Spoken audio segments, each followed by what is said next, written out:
નામ છે તમારું? પરસોત્તમ બુધરમલ પમનાણી. શું કહેશો 9 થી 12 ની સરકારી શાળાની શું સ્થિતિ છે કે બિલકુલ નથી. બહુ તકલીફ છે બધાને. આમાં કરજ કરીને માણસને નિશાળમાં છોકરાને ભણાવવું પડે છે, કાં નિશાળમાંથી ઉઠાવવું પડે છે. આ પોઝિશન છે રાજકોટ શહેરમાં. આ તકે વહેલામાં વહેલા તકે સ્કૂલ ચાલુ થાય એવી આપણી માંગણી છે. જો આવું થશે તો બધા માટે સારું થશે. સરળ અભિયાન છે, મારા એકલા માટે નથી, બધા માટે છે. બધાને કામ થવા જોઈએ. નાના માણસોને બહુ ખૂબ જ તકલીફ છે. આના માટે તમે કઈ માંગણી કરેલી છે? અનેક ઠેકાણે માંગણી કરેલી છે, લિખિતમાં અરજી કરેલી છે, મુખ્યમંત્રીને બધા લખેલ છે, પણ આજ સુધી કોઈ જોબ મળેલ નથી. દિનેશભાઈ પરમાર.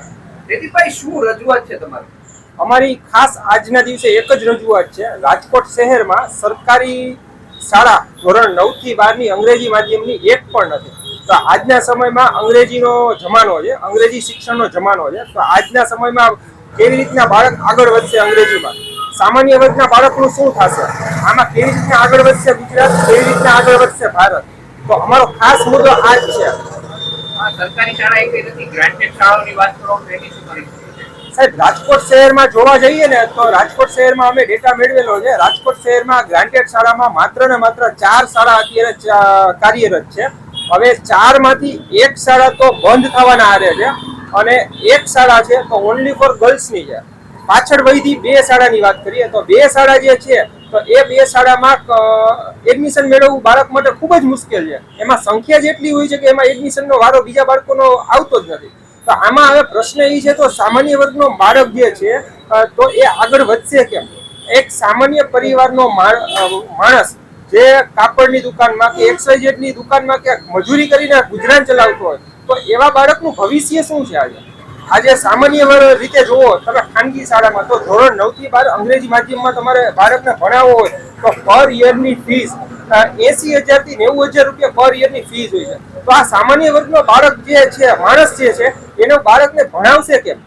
તો એ ખાસ એક ચિંતાનો અને અગત્યનો વિષય છે. તો એ જ ચિંતાનો વિષય અમને સતાવે છે. તો આવા બાળકનું ભવિષ્ય શું છે? તો આવા બાળકોમાં પણ CA, ડોક્ટર, એન્જિનિયર વગેરે જેવી ઊંચી પોસ્ટ ધરાવવાની ક્ષમતા અને આગળ અભ્યાસ કરવાની ક્ષમતા હોય છે. તો આવા બાળકનું ભવિષ્ય શું છે? અમારો આજ ખાસ સવાલ આ જ છે. આના માટે તમે કઈ રજૂઆત કે કઈ કરી છે? આ બાબતે અમે રાજકોટના જિલ્લા શિક્ષણાધિકારી કચેરીમાં ઘણી બધી રજૂઆત કરેલી છે, ઘણી બધી લેખિતમાં અરજી આપેલી છે. તે ઉપરાંત ગુજરાત રાજ્યના મુખ્યમંત્રી, ગુજરાત રાજ્યના શિક્ષણ મંત્રી તેમજ કમિશનર ઓફ સ્કૂલ ગાંધીનગરને અમે લેખિતમાં રજિસ્ટર પોસ્ટ એથી ઘણી બધી રજૂઆતો કરેલી છે. આ ઉપરાંત CMO ના પોર્ટલ ઉપર પણ અમે વ્યક્તિગત ઘણી બધી રજૂઆતો કરેલી છે. શું માગણી શું છે? અમારી એક જ માગણી છે, વહેલામાં વહેલી તકે રાજકોટમાં 20 લાખથી વધારેની વસ્તી છે. તો વહેલામાં વહેલી તકે રાજકોટને વધારેમાં વધારે પ્રમાણમાં સરકારી ઇંગ્લિશ મીડિયમની ધોરણ 9 થી 12 ની શાળા મળે, જેથી કરીને બાળકનું ભવિષ્ય આગળ વધે. કોર્પોરેશનની એક શાળા શરૂ થઈ છે સરકારી ઇંગ્લિશ મીડિયમની, એના વિશે શું કહેશો? કોર્પોરેશને શાળા નંબર 100 ભગવતીપરામાં શરૂ કરેલ છે, પણ એમાં એડમિશનની પ્રક્રિયા હજી આજની તારીખ સુધી થયેલ નથી. કોર્પોરેશને આ શાળા શરૂ કરેલી છે ભગવતીપરા વિસ્તારમાં. તો એમાં એનું સ્ટ્રક્ચર કમ્પ્લીટ થઈ ગયું છે, પણ હજી એમાં એડમિશનની પ્રક્રિયા શરૂ જ નથી કરી. અને આ શાળા જે છે એ ભગવતીપરામાં શાળા છે. તો રાજકોટનો આખો ક્રાઇટેરિયા વિસ્તાર ખૂબ જ મોટો છે. એક વિસ્તારમાં એક શાળાથી કાંઈ શક્ય ન બને.